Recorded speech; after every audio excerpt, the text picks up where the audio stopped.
क्या आप जानते हैं कि हर कोई अमीर बनना चाहता है, लेकिन बहुत कम लोग अमीर बन पाते हैं?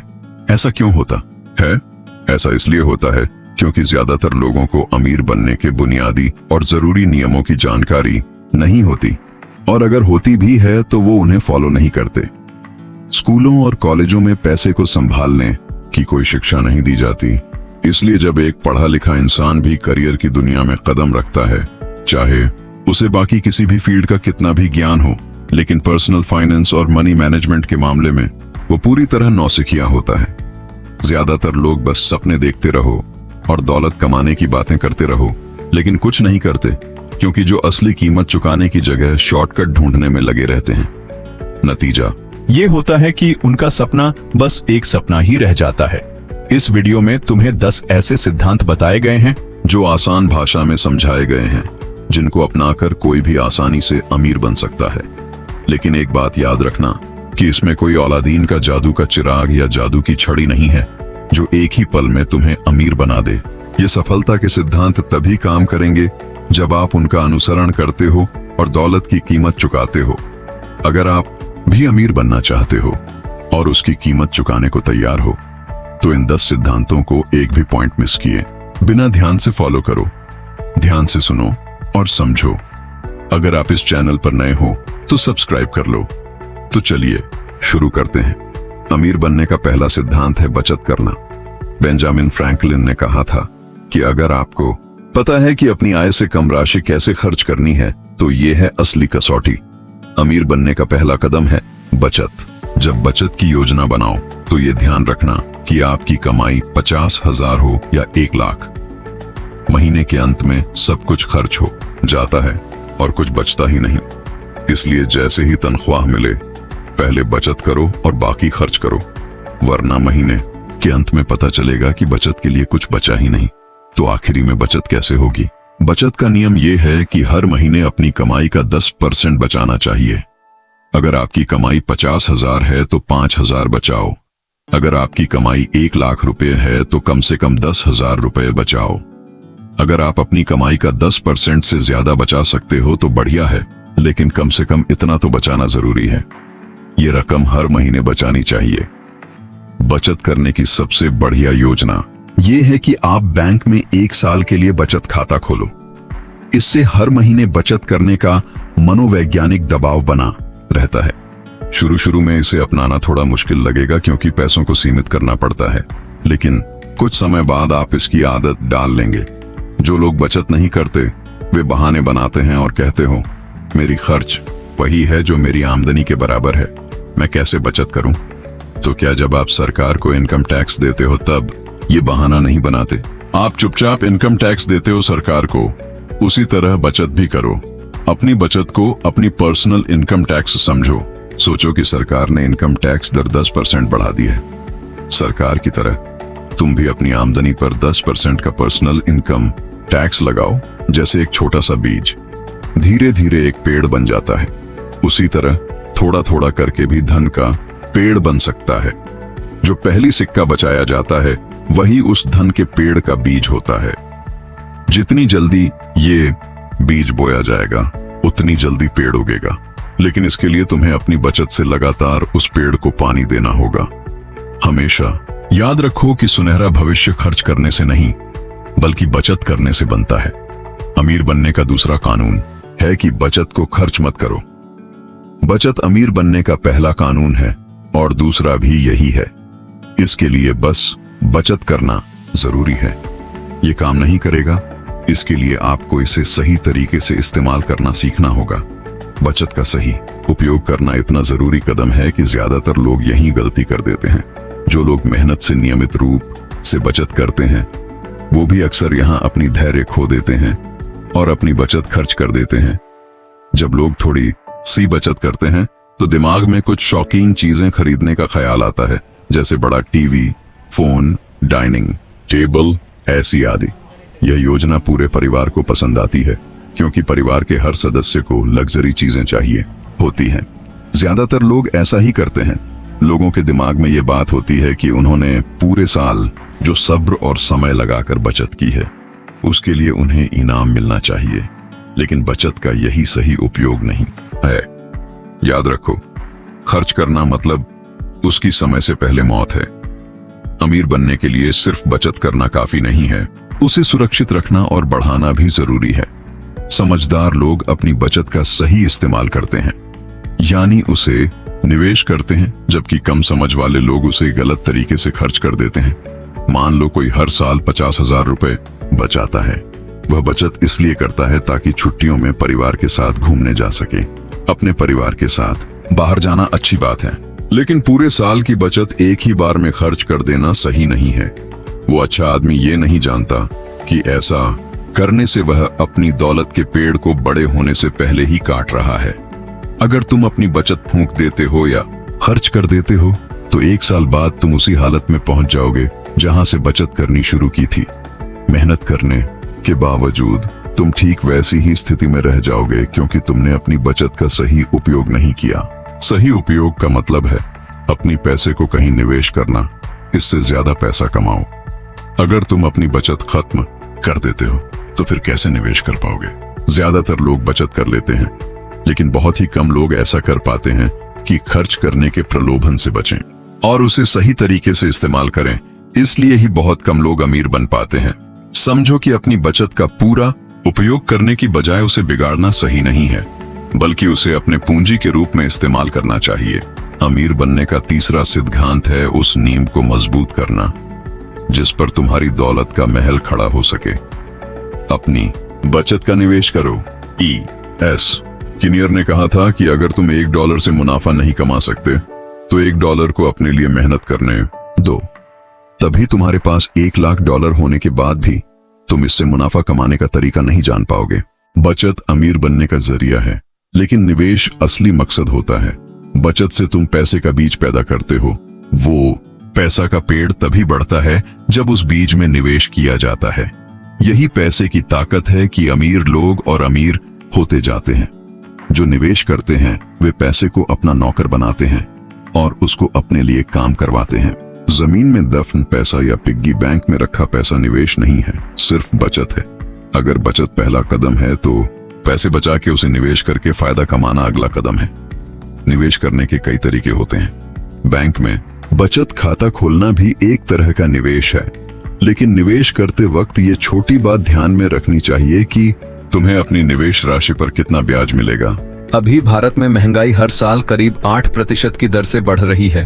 अगर बैंक का ब्याज दर इससे कम है तो वहां निवेश करने में कोई फायदा नहीं है, बल्कि नुकसान है, क्योंकि तुम्हारे पैसे की कीमत बढ़ने की बजाय घट रही है। ब्याज जितना ज्यादा होगा फायदा भी उतना ही ज्यादा होगा। निवेश कितना फायदेमंद होगा? फिक्स्ड डिपॉजिट यानी FD का ब्याज दर ज्यादा होता है, इसलिए ये सेविंग्स अकाउंट से बेहतर रहता है। तो हमने बैंकों के बारे में बात कर ली। अब चलिए निवेश की मजेदार दुनिया में झांकी मारते हैं, जहां थोड़ा लगाना बड़ी कमाई करवा सकता है। इसमें रिस्क होता है, लेकिन रिटर्न भी ज्यादा होता है। रियल एस्टेट में निवेश करना बहुत फायदेमंद और सुरक्षित माना जाता है, क्योंकि जमीन की कीमत बढ़ने की संभावना हमेशा रहती है।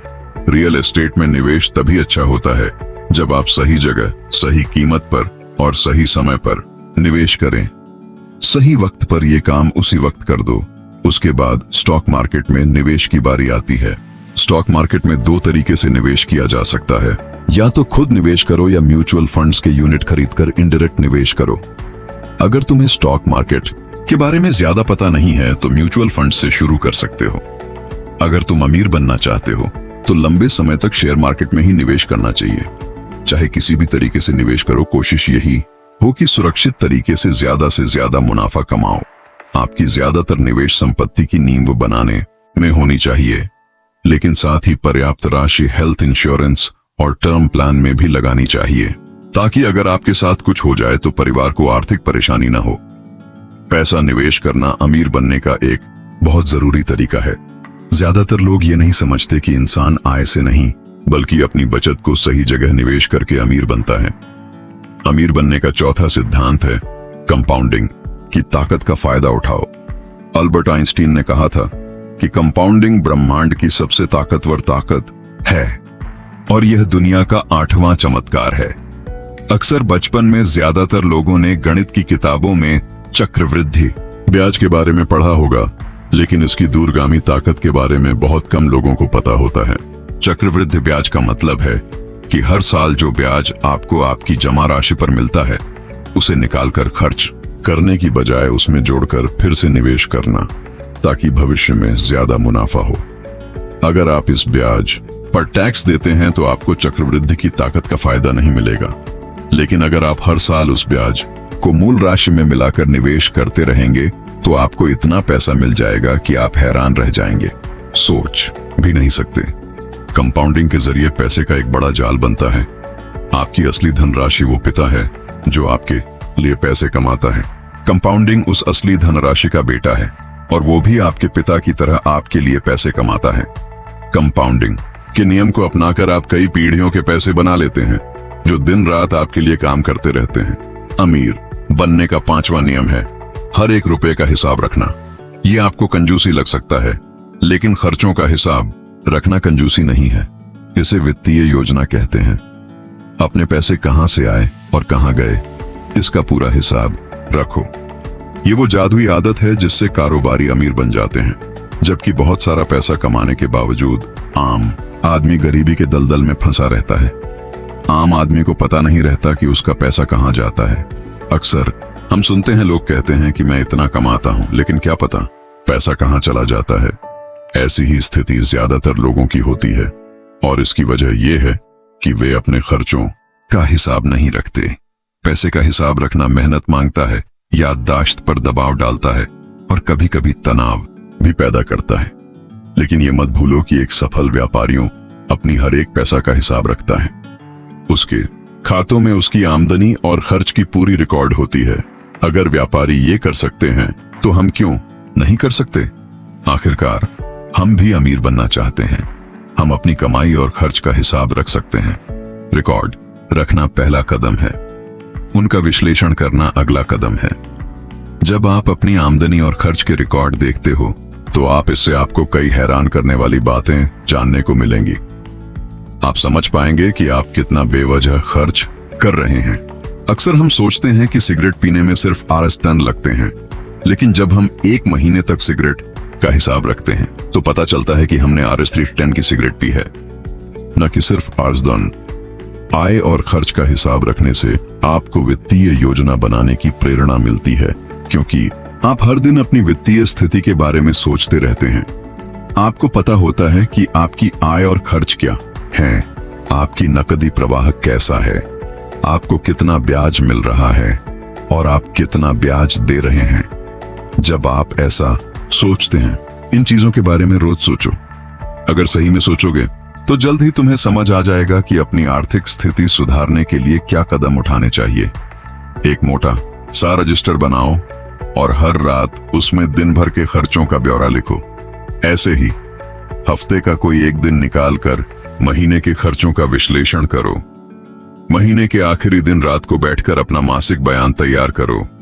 पिछला महीना कितनी आय हुई, कितना खर्च हुआ, कितना बचाया गया, कितना निवेश किया गया, ये सब साफ साफ लिखो। खर्चों को बड़े बड़े हिस्सों में बांट लो, जैसे बचत, निवेश, सेहत, पढ़ाई, राशन, फल, सब्जियां, दूध वगैरह। इसके बाद अगले महीने अपनी मासिक स्टेटमेंट बनाओ। महीने का अंदाजे वाला बजट तैयार करो। जब तुम बजट बनाओगे और उसी हिसाब से खर्च करने की कोशिश करोगे तो हर दिन एक चुनौती की तरह लगेगा और पैसे बचाना तुम्हारे लिए एक मजेदार खेल बन जाएगा। धनवान बनने का 6ठा नियम, कर्ज से बचो। कर्ज तो शैतान का दूसरा नाम है, इसलिए धनवान बनने का 6ठा नियम है कर्ज से बचना। कर्ज गरीबी की तरफ ले जाता है। अगर अमीर होना पहाड़ की चोटी पर पहुंचने जैसा है तो कर्ज लेना गहरी खाइयों में गिरने जैसा है। आप कह सकते हैं कि credit card, home loan, car loan, consumer loan, आज की दुनिया में इनके बिना कैसे चलेगा। इसके अलावा अगर कार, घर, आईफोन, कंप्यूटर जैसी चीजें आसान किस्तों में मिल रही हैं तो क्यों नहीं लेनी चाहिए। आखिर कोई भी इतनी बड़ी रकम एक ही बार में कैसे झेल सकता है। चाहे पुराने लोग कुछ भी कहें, लोग ज्यादा सही थे ये मानकर कि कर्ज शैतान का दूसरा नाम है। दरअसल कर्ज 2 तरह के होते हैं, अच्छे कर्ज और बुरे कर्ज। बुरा कर्ज वो होता है जो आप लग्जरी चीजें खरीदने के लिए लेते हो और जो आपके भविष्य की आमदनी को नुकसान पहुंचाता है। ऐसे लोन जो उम्मीदों पर खरे नहीं उतरते, जैसे ट्रिप, घूमना फिरना, शो या दिखावे के लिए गए लोन बुरे होते हैं, क्योंकि आप अपनी आने वाली कमाई को गिरवी रख देते हो और खुद अपना आर्थिक कब्र खोदते हो। अभी खरीदो, बाद में पैसे दो की लुभावनी बात आसान किस्तों में पैसे देने की होती है और ज्यादातर लोग इसके जाल में फंस जाते हैं। लेकिन हमेशा ये बात याद रखना चाहिए, चाहे कंपनियां या बैंक कितने भी सुनहरे वादे करें, कोई भी लोन मुफ्त में नहीं मिलता, बल्कि उसका खर्चा आपको भारी पड़ता है।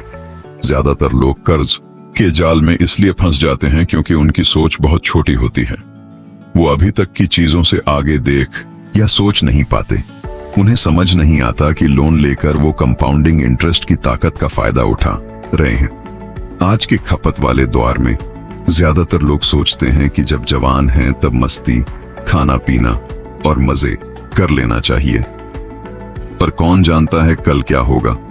लेकिन कल तो जरूर आता है, और चूंकि इन्होंने चक्रवृद्धि ब्याज की ताकत का गलत इस्तेमाल किया है, इसलिए ये कर्ज में डूबे हुए हैं, गले तक कीचड़ में फंसे हुए हैं। आपको ये जानना चाहिए कि कर्ज हमेशा बुरा नहीं होता, कभी कभी कर्ज अच्छा भी होता है। जैसे अगर आप 5% ब्याज पर उधार लेते हो और उससे 10% की कमाई करते हो, तो ये अच्छा कर्ज माना जाता है। इसका एक काल्पनिक उदाहरण देखो। एक आदमी RS 5 लाख का कर्ज लेकर घर बनाता है और उसमें 3 किराएदार रखता है जो हर महीने RS 2000 किराया देते हैं। मतलब कि वो आदमी बैंक को RS 5 लाख के कर्ज पर 8% ब्याज दर से हर साल RS 40,000 ब्याज दे रहा है, जहां वो हर साल 72,000 रुपए कमा रहा है। इस तरह के लोन को अच्छा लोन कहते हैं। अगर आप अमीर बनना चाहते हैं तो आपको खराब लोन लेने से बचना चाहिए। ये मत कहो कि दूसरे लोग गर्व से लोन ले रहे हैं तो तुम्हें क्यों नहीं लेना चाहिए। नहीं, अगर लोग कुएं में कूद रहे हैं तो जरूरी नहीं कि तुम भी बिना सोचे समझे कूद जाओ। अमीर बनने का 7वां नियम है अपनी आय बढ़ाने के तरीके ढूंढो। मजेदार बात यह है कि लोग अमीर बनना चाहते हैं, लेकिन वे अपनी आय बढ़ाने के तरीके ढूंढते ही नहीं। चाहे हम जहां भी हों, जो कुछ भी करें, हमारे सामने बहुत सारी मौके होते हैं जिनसे हम अपनी आमदनी बढ़ा सकते हैं। जैसे घर की महिलाएं ट्यूशन पढ़ा सकती हैं या ब्यूटी पार्लर चला सकती हैं, कोई बिजनेस शुरू कर सकती हैं या कोई और लाभकारी काम कर सकती हैं। इसी तरह नौकरी पेशा लोग भी पार्ट टाइम काम कर सकते हैं। वे स्टॉक मार्केट या रियल एस्टेट में निवेश करना सीख सकते हैं। ज्यादातर लोग सुबह 9 बजे से शाम 5 बजे तक काम करते हैं। इसके बाद वे ना तो कुछ सीखते हैं और न ही कुछ करते हैं। लेकिन अगर आप अमीर बनना चाहते हैं तो आपको यह समझना होगा कि दिन सिर्फ 5 बजे खत्म नहीं होता। चाहे कोई इंसान अमीर होगा या नहीं, ये इस बात से तय होता है कि वो शाम 5 बजे से आधी रात 12 बजे तक क्या करता है। सुबह 9 से शाम 5 वाला काम तुम्हें खाने पीने का इंतजाम देता है, लेकिन शाम 5 बजे के बाद जो काम तुम करते हो वही तुम्हें अमीर बना सकता है। इसके लिए तुम्हें ये पता लगाना होगा कि तुम्हारे पास कौन कौन सी ऐसी स्किल्स हैं जिनसे तुम्हारी आमदनी बढ़ सकती है। साथ ही ये भी देखना होगा कि तुम्हारे इलाके में कौन सा काम है जिससे फायदा हो। शायद ये मांग और आपूर्ति का आसान सा नियम है। ऐसी फील्ड में मौके खोजो जहां मांग ज्यादा हो और सप्लाई कम। अगर तुम उस फील्ड में काबिल हो तो मौका मिलते ही फायदा उठाओ। अगर तुम जल्दी ही उस फील्ड में काबिल बन सकते हो तो हाँ, सीख कर खुद को सक्षम बनाने का संकल्प लो। याद रखना, एक समझदार इंसान अपनी मिली हुई मौकों से ज्यादा मौके खुद बना लेता है। हर इंसान के आसपास कमाई बढ़ाने के मौके होते हैं, लेकिन ज्यादातर लोग उन्हें नहीं देखते। हो सकता है तुम्हारी काबिलियत अभी बहुत बड़ी ना हो, हाँ, लेकिन इससे फर्क नहीं पड़ता। तुम शाम को पढ़ाई या कोर्स करके अपनी योग्यता बढ़ा सकते हो। याद रखना, अपनी योग्यता बढ़ाना जरूरी है। अपनी आय बढ़ाने का ये सबसे पक्का तरीका है। गंभीरता से सोचो कि अपनी आमदनी कैसे बढ़ा सकते हो। अपने बॉस से अपनी सैलरी बढ़ाने के बारे में बात करो। कहां निवेश करके ज्यादा कमा सकते हो? क्या रियल एस्टेट सेक्टर में कमाई कर सकते हो? स्टॉक मार्केट का फायदा कैसे उठा सकते हो? कौन सी नई योग्यता सीखने से तुम्हारी आय बढ़ेगी? कौन सा नया ट्रेनिंग कोर्स तुम्हारे लिए अभी या भविष्य में मददगार रहेगा? सेमिनार जाओ, कोर्स करो, एक्सपर्ट से ट्रेनिंग लो। नए आइडियाज के लिए हमेशा दिमाग लगाते रहो, क्योंकि अक्सर एक छोटी सी सोच बड़ा पैसा कमाने का रास्ता बन जाती है। अमीर बनने का 8वां नियम है खर्चों को कम करने के तरीके खोजो। हेनरी डेविड थोरो ने कहा था कि लगभग हर कोई जानता है पैसे कैसे कमाए जाते हैं, लेकिन 10 लाख में से सिर्फ एक ही व्यक्ति जानता है पैसे कैसे खर्च करना है। ज्यादातर लोगों की समस्या ये है कि उन्हें पैसे कमाना तो सिखा दिया जाता है, लेकिन पैसे खर्च करना नहीं सिखाया जाता। उन्हें यह सिखाया जाता है कि बचत और निवेश कमाई या सैलरी से ज्यादा जरूरी है, इसलिए वे अपनी अच्छी सैलरी को ही अपनी दौलत समझ बैठते हैं। जब तक उनका ये भ्रम टूटता है तब तक बहुत देर हो चुकी है, क्योंकि वे भारी कर्ज में डूबे हैं और टैक्स, खर्चे और कर्ज की किस्तें चुकानी पड़ती हैं। ज्यादातर लोग ब्याज के चक्कर में फंसे हुए हैं। पैसे की तंगी की वजह आमदनी की कमी नहीं, बल्कि सही तरीके से खर्च न करना है। अगर आप धन के 5वें सिद्धांत को मानते हैं तो खर्च कम करना सबसे आसान तरीका है बचत करने का।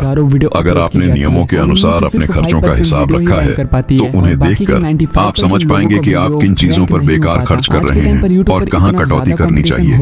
खासकर अपनी तनख्वाह को ध्यान में रखें।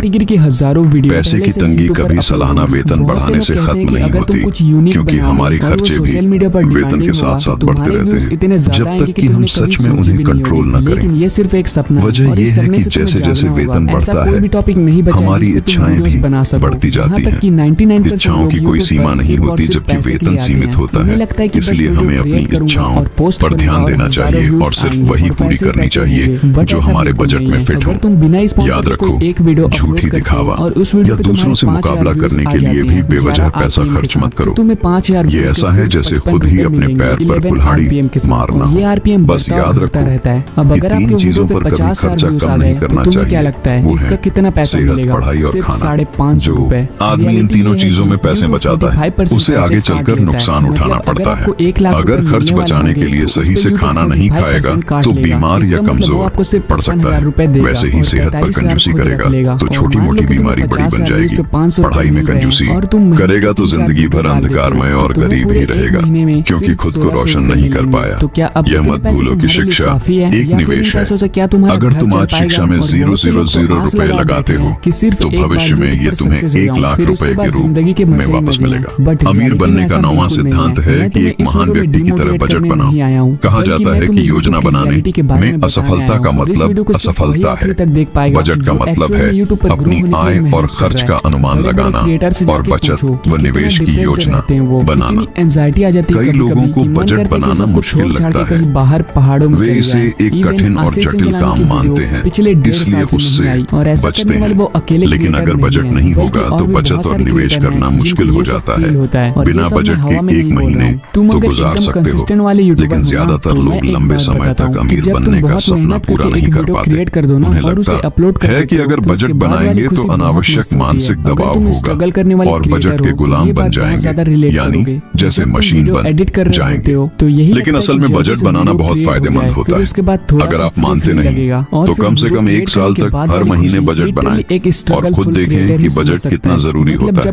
कहते हैं कि सरकार भी हर साल बजट तैयार करती है, यानी कि ये तय करता है कि उस साल उसकी आमदनी कितनी होगी और कहां से आएगी। वैसे ही बजट में सरकार भी ये तय करती है कि वो कितना खर्च करेगी और किस सेक्टर में। सरकार के बजट में आय और खर्च बराबर होते हैं। अलग बात है कि सरकार का असली खर्च हर साल अनुमानित खर्च से ज्यादा होता है। यही समस्या लोगों के बजट में भी आती है।